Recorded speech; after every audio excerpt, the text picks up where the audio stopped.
We have had a meeting with the Prime Cabinet Secretary and Cabinet Secretary for Foreign and Diaspora Affairs, my brother, Honorable Musalia Mudavadi, who led a team of government officials. This was in regard to my candidacy for the African Union Commission chairmanship. I wish to reiterate the obvious, that I am vying for a position in Africa, not in the government of the Republic of Kenya. But I need the endorsement of the government of Kenya for that African position. At this meeting, we exchanged notes on the state of the quest so far, the preparations from my side and the government side, and the next steps that require to be taken. The Honorable Prime Cabinet Secretary shared with me the situation and levels of preparation and commitment in the government. I have been very encouraged by the number of senior government officials offering to be part of this journey, out of an understanding that we are in this as Kenya and not as partisan political parties. I appreciate the offer of support. I shared with the government team the situation and my levels of preparation from outside the government. I assured the team that on my own, I'm making every effort, tapping into my experience, relationships, and understanding of the continent to win the support of as many nations as I can.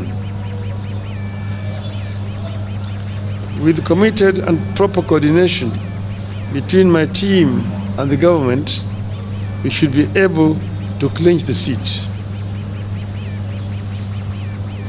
We agreed that coordination and synergy are going to be critical as we embark on the next critical steps that include the submission of my application. We therefore agreed on the need for efficiency, the need to cut bureaucracy, and unveil a well-oiled and flexible joint effort going forward. Like all campaigns, plans emerge and change suddenly. Demands arise and change suddenly, and we need to be able to respond to them as suddenly as they emerge. We also agreed on the need to understand the sensitivities in this quest that include national, regional, continental, and global dimensions to this quest, and therefore the need to always act responsibly, bearing all these sensitivities in mind. Once again, I thank Kenyans and the government for the support and the promise to keep updating the country on the status of the race. As I conclude, I just want to say that I have been requested by many friends, because many people have been surprised and wondering how I came to this. Many of my friends from outside Kenya approached me and told me that this position of AU chairmanship is becoming vacant next year. They have looked around the continent and feel that among the people who may offer themselves, you have the best credentials to take this organization forward. After lots of soul searching and consultations among my colleagues and friends, I made the decision to agree to accept the request. As you know that I had been the African Union High Representative on Infrastructure Development for 5 years. That position gave me an inside picture of what is happening in the AU, what the potentialities are in the AU, what are the challenges, and what are the weaknesses that they exist there. I believe that I have sufficient knowledge and experience to be able to move the AU forward.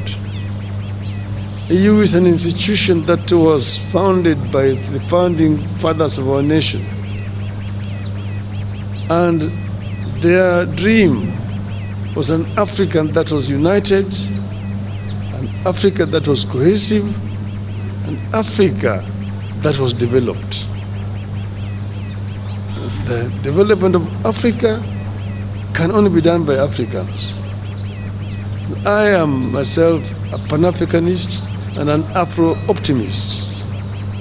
Afro-optimists as opposed to Afro-pessimists. Afro-pessimists are the people who have given hope in Africa, say that Africa is a lost cause, it's a condemned continent. Afro-optimists are those who believe in the ability of the African people to develop Africa. That Africa, the richest continent on the planet Earth in terms of resources, is also the poorest in terms of development. This is the paradox that we want to solve. We want Africans to be able to take charge of Africa. We want to expand the communication and trade among the African people. I was telling my brother here that when I was a student in Europe in the 60s, it was a nightmare to travel across the continent of Africa, of Europe. In Europe, to move from one country to the other, you needed a visa. And if you did not have a visa to transit to one country, they arrested you at the border and returned you where you come from. Today, you can travel across the whole of Europe, the Schengen visa. You want to enter somewhere and you can go to all parts of Europe. Yet in Africa, you still have a problem. Aliko Dangote, one of the most prominent African businessmen, was saying just the other day that he needs 35 visas to travel across the continent of Africa. His French counterpart, who is his competitor, does not need, using a French passport. With a Nigerian passport, you need 35 visas to travel on the continent of Africa. You ask yourself, why? Why can you not have one African visa? It can be done. We can connect the whole of this continent. And that's why I've been talking of the story of African lion. That the African lion must wake up now and claim the 21st century as the African century. Kenya is part of Africa. So what Kenya is going to get is equivalent to what the rest of Africa is going to get.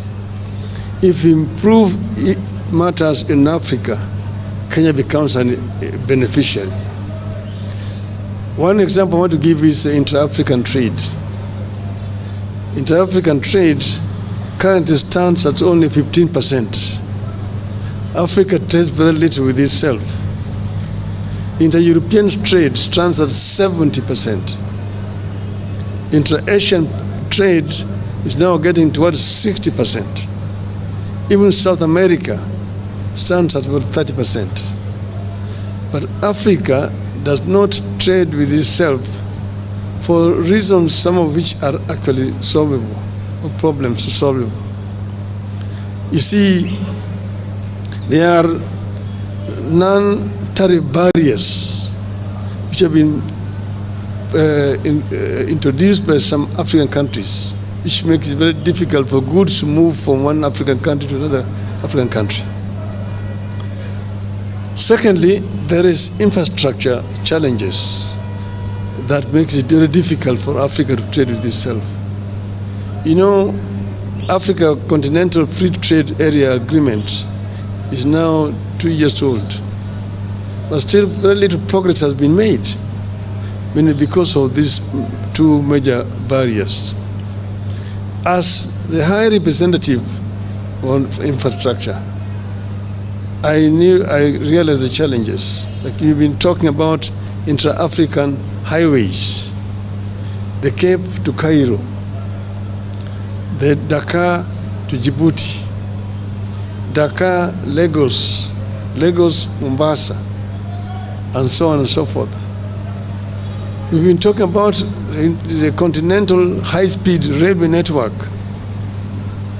one Beira to Walvis Bay, one the old Benguela line, Lobito to Lubumbashi. The other one is the high-speed railway along the coast from Lagos to Cairo. The other one is our LAPSET, the Lamu Port, South Sudan, Ethiopia Transport Corridor, which as a representative of the AU on infrastructure, we actually extended from Juba through Bangui in Central African Republic to the port of Cameroon to create a land bridge that links the Atlantic Ocean to the Indian Ocean and opening up the interior of the continent, which are landlocked for trade. See, for example, Kenya grows tea. How does Kenya export its tea to Central African Republic? Between Kenya and Central African Republic, there's only South Sudan. South Sudan is the only country between Kenya and Central African Republic. But how do you take your tea there? There's no infrastructure. You have to find a ship that will go around the Cape, along the western coast, to the Cameroonian port of Douala, and then by road to Bangui. The French are there ahead of you. That's why they drink in Bangui Kenyan tea, Christian as English breakfast tea. But with a LAPSET, we can be able to take our goods there. But this infrastructure cannot be developed country by country. You need to have a mechanism at the center that is coordinating funding for this infrastructure. If you want to do the LAPSET, Kenya can only do its part up to the border with South Sudan. Then South Sudan needs to take it from there to the border with Central African Republic. Central African Republic takes it to Cameroon and to reach there. But you need a center to be able to coordinate funding, to mobilize funding for this infrastructure development, which are cutting across the continent. That is why those things have not been done. That's why even the trans-African highways have not been done, and so on. So, getting there, we are also talking about the high-speed fiber optic network connecting all the African capitals. We're talking about open skies to be able to move freely in the African airspace without so much impediment. At the moment, traveling across Africa is a major problem. Recently, when I was going to the funeral of the president of Namibia, we chartered an aircraft here. We had to spend 3 hours at Wilson Airport waiting for clearances of airspaces of the transit countries. You have to get a clearance to fly over Tanzanian airspace, DRC, Zambia, Botswana, and Namibia itself. And it's expensive. The other day, I was in Dar es Salaam going to Niamey in Niger. There, I spent 10 hours waiting. You need a clearance over Uganda, over DRC, over Central African Republic, over Cameroon, Nigeria, and Niger. And that is what is making the air transport in the continent so expensive. It is easier to move goods by air. You need to put the facilities across the continent. And then have also an African continental air traffic control. In Europe, you only need one permit and you can fly all over the countries of Europe. Here, you need to get permission from Nairobi, Dar es Salaam, Kinshasa, Lusaka, really going down those sides. So all these are what is making inter-African trade difficult. I've told you about the issues of visas. It's another problem, and so on and so forth. We've been talking about making the Nile River navigable so that you can be able to move from Mediterranean Sea to Lake Victoria. Ships can move from Europe and don't have to go around the Horn to come to our coastal other side. You can go direct on the Nile to Lake Victoria and land there in Jinja, in Kampala, in Kisumu, and in Mwanza. Those are some of the projects that will be done. And if you open up those way, Kenya will be a major beneficiary, and Africa generally. So we have ideas which we think, if implemented, will improve the inter-African trade.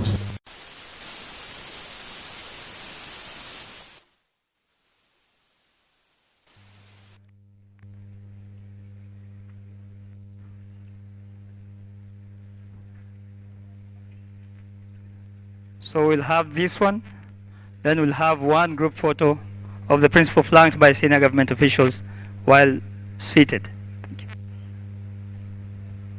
Okay. Can I be assisted to bring the seats? They're here. The seats are here. Sit. Chukule. Songeza mbele kabisa. So they are flanks nyuma. Bring the seats.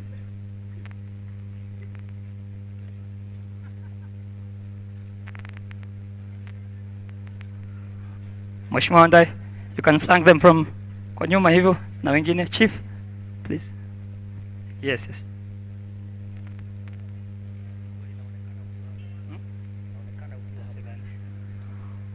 Okay, in 10, 9, 8, 7, 6, 5, 4, 3, 2, 1. Thank you very much indeed. Thank you.